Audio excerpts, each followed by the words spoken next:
Hello mga kasolid, magandang buhay. Ito nga pala yung time na nagpunta kami sa La Union para magbakasyon ng Holy Week.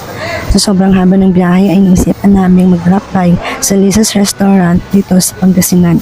It's around 4 to 5 a.m. na kami nakarating dito, kaya yun sobrang antok yung iba at ang iba naman ay sobrang gutom.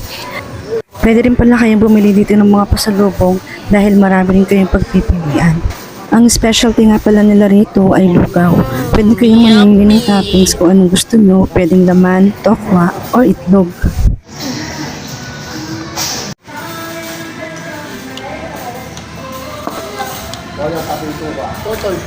At ayun na nga, kanya-kanya na silang pwesto. Paano ba naman sa sobrang haba ng biyahe? Gugutumin ka talaga. Yung iba di talaga kinayang antok kaya tulog-tulog din pag may time. Ang iba naman sobrang hilo sa biyahe dahil di talaga nila kaya magbiyahe ng malayo. So paano guys, kakain muna ako ha, baka lumamig na yung lugaw ko. Habang yung isa dito, busy kumain ng yema.